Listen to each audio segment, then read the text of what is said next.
chapitre 5, donc, qui va parler donc, de la diffusion et de la collecte.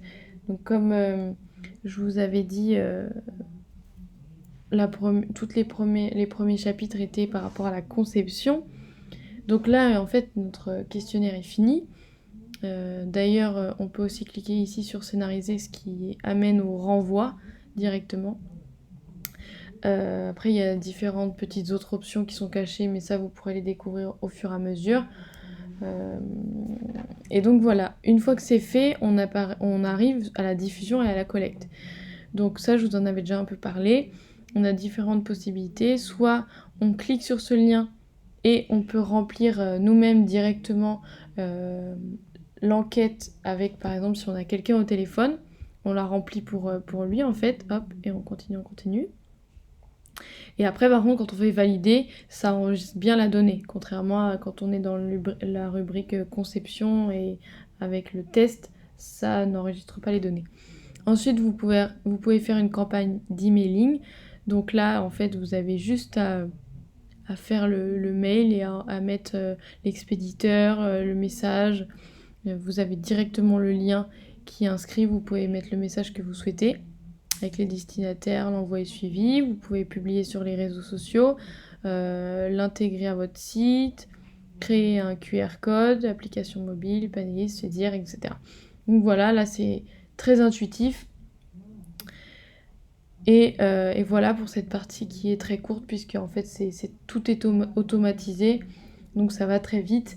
Et une fois que c'est fait, ça arrive dans les données. Donc il y aura tout un tableau, je vais vous montrer directement avec une enquête qui est valide. Celle-ci, hop. Voilà, donc là quand on arrive dans données, on a toutes les données qui vont apparaître une à une. Donc chaque ligne représente un questionnaire.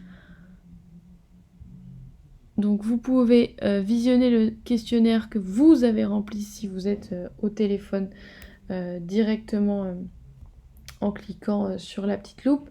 Mais aussi si vous cliquez... mais aussi, je veux dire, si vous faites des campagnes d'emailing, vous aurez un tableau avec toutes les données remplies. Et l'avantage, c'est que, c'est surtout quand vous êtes au téléphone, si vous avez rempli pendant que la personne parlait et que vous êtes trompé, vous pouvez modifier. Par exemple, ici, vous pouvez modifier. Donc là, les questions sont pré-remplies, donc vous avez juste à choisir une autre réponse. Mais quand c'est une question ouverte, comme ici, donc, là, ça permet de visualiser, vous pouvez directement modifier comme ça. Après, pas oublier à enregistrer les modifications et verrouiller de nouveau. Voilà, et là vous avez toutes les réponses et vous avez même des données supplémentaires à la fin qui sont le temps de réponse par personne, etc. La date, le temps passé sur la page que vous aviez.